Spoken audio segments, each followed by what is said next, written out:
ఇంతకు ముందు ఏంటంటే మ్యామ్ చాలామంది కూడా సంతానం ఆల్మోస్ట్ అందరికీ సంతానం అనేది కలుగుతూ ఉండేది న్యాచురల్‌గా. కానీ హ్మ్. ఇప్పుడు ఎక్కడో ఒకళ్ళకి వాళ్ళు ప్రెగ్నెన్సీ ఓకే అయింది. కొంత మిస్‌క్యారీ అయింది. ఇప్పుడు ఒకవేళ ప్రెగ్నెన్సీ కన్ఫర్మ్ అయిన తర్వాత సిక్స్త్ మంత్‌కి కూడా మిస్‌క్యారీ అయిందని చెప్తున్నారు. తర్వాత సెవెంత్ మంత్‌కే ఏదో ఒక చిన్న మిస్టేక్ అంటే వర్క్స్ చేసే దానిలో కొంచెం కంట్రోల్‌గా చేయకపోవడం వల్ల వెంటనే ఆపరేషన్ చేయాల్సొచ్చి సెవెంత్ మంత్‌లోనే ఆపరేషన్ చేస్తుంటే బేబీస్ హెల్తీ లేకుండా పుట్టడం, మళ్ళీ నెక్స్ట్ డేనే చనిపోవడం. అంటే ఇవన్నీ ఒకప్పుడు ఏంటంటే చాలా జాగ్రత్తగా ఉండేవాళ్ళు. ఇంట్లో అమ్మ వాళ్ళు చెప్తుండేవాళ్ళు, అమ్మమ్మలు ఉండేవాళ్ళు అదంతా ఓకే. ఇప్పుడు అదే జాగ్రత్త మనకుంది. మనకు కూడా ఉంది. కానీ సక్సెస్ రేట్ అనేది తగ్గిపోతూ వస్తుంది. ఫెయిల్యూర్స్ రేట్ అనేది పెరిగిపోతూ వస్తుంది సంతానం విషయంలో. మీరేం చెప్తారు మ్యామ్?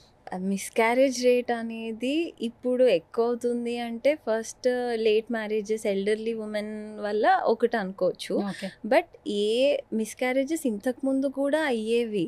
కాకపోతే తెలిసేది కాదు. కాదు. ఇప్పుడు ఆ డేటా మొత్తం మన దగ్గర క్లియర్‌గా ఉంది. కనిపిస్తుంది. అండ్ రిపోర్ట్ చేస్తారు. ఇప్పుడు మిస్‌క్యారేజ్ అవ్వగానే we have to report to a certain authority. So, అట్లా నంబర్స్ మనకి ఇప్పుడు తెలుస్తున్నాయి. బట్ ఇది ముందు నుంచి కూడా ఉన్నాయి. బట్ హ్మ్. ఇప్పుడు కొత్తగా నంబర్స్ అంటే ఎర్లీ మిస్‌క్యారేజెస్ పెరుగుతుంది ఎందుకు అంటే ఎల్డర్లీ వుమెన్ చైల్డ్ బేరింగ్ ఎక్కువ అవ్వడం వల్ల ఎర్లీ మిస్‌క్యారేజెస్ అవుతాయి.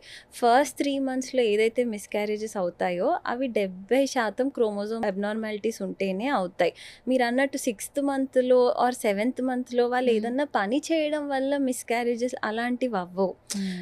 అంటే చాలా అపోహలుంటాయి. అదే అంటున్నాను too much of information also కొన్నిసార్లు కన్‌ఫ్యూజ్ చేస్తుంది.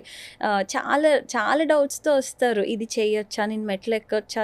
చిన్న చిన్నవి అడుగుతూ ఉంటారు. హ్మ్. ఇవన్నీ ముందు గూడా చేసేవాళ్ళు గదా! వీళ్ళెందుకు ఇప్పుడు ఇంతగా అడుగుతున్నారు అనిపిస్తది హ్మ్. కొన్నిసార్లు. హ్మ్. బట్ వాళ్ళెక్కడో చూస్తారు. అంటే హ్మ్. ఏదో సందర్భంలో ఎవరో చెప్తారు. నేను ఒంగాను, బట్టలు ఉతికాను. So, miscarriage yes.